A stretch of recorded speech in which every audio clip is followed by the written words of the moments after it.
এই সমুদ্র সৈকতটির নির্জনতা যে কাউকে ভ্রমণ করার জন্য কাছে টানবে। পাটোয়াটেক সমুদ্র সৈকতটির আরেকটি সুন্দর বৈশিষ্ট্য হলো এখানে ভ্রমণ বিলাসীরা দেখতে পাবে টেকনাফ ও সেন্ট মার্টিনের মতো বিশাল প্রবল পাথরের স্তূপ।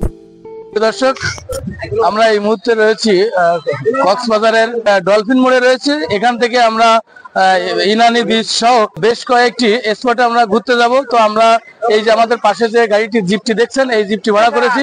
তো সেই জিপের ড্রাইভার বা চালক মহা রয়েছে, তো তার সঙ্গে আমরা একটু কথা বলবো যে আসলে আমরা কোথায় কোথায় যাব।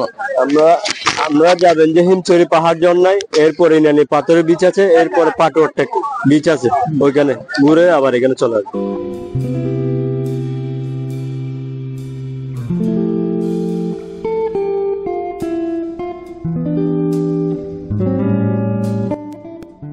প্রিয় দর্শক, আমাদের কক্সবাজার ভ্রমণের প্রথম দিনে আমরা কলাতলী সমুদ্র বিচের সৌন্দর্য উপভোগ করি। ভ্রমণের দ্বিতীয় দিনে আমরা কক্সবাজারের পাটোয়াটেক সমুদ্র সৈকতে যাওয়ার জন্য রওনা হয়েছি। আমরা প্রথমে যাব পাটোয়াটেক সমুদ্র সৈকত। পরে ফেরার পথে আরো অনেক দর্শনীয় স্থান রয়েছে, যেমন হিমছড়ি জন্না, ইনানি বিচ, কাঁকড়া বিচ সহ অনেকগুলো দর্শনীয় স্থান দেখতে দেখতে আসবো।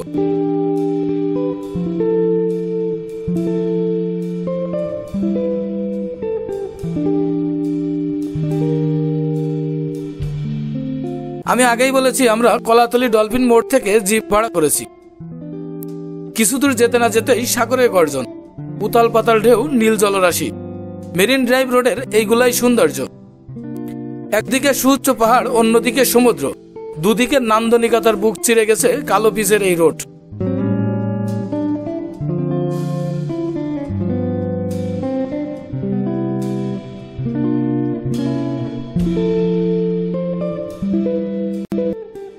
জিপে চলতে চলতে বহু স্তর বিশিষ্ট সমুদ্রের ঢেউ মুগ্ধ করেছে আমাদের। দুচোখ ভরে উপভোগ করেছি আমরা। চারপাশে সৌন্দর্য দেখতে দেখতে পাটোয়াটেক সমুদ্র সৈকতে পৌঁছে গেলাম। প্রিয় দর্শক, আমরা এই মুহূর্তে চলে এসেছি কক্সবাজারের পাটোয়াটেক বিচে।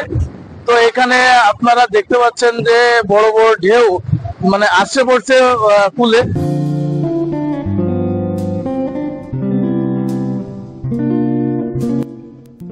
কোলাহল শূন্য এই সৈকতের পাড়ে ঘোরাঘুরি করার সময় যে কারণ মন প্রশান্তিতে ভরে যাবে নিমিষেই।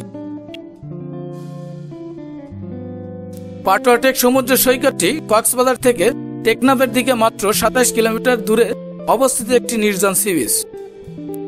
ভ্রমণ বিলাসীরা যদি স্নিগ্ধ সতেজ নির্মল সাগরের বাতাস অনুভব করতে চায়, তাহলে অবশ্যই আসতে হবে এই পাটোয়াটেক সি বিচে। কক্সবাজারের অন্যান্য সমুদ্র সৈকত থেকে পাটোয়াটেক সমুদ্র সৈকতটি ভ্রমণ পিপাসুদের কাছে একটু আলাদা মনে হবে।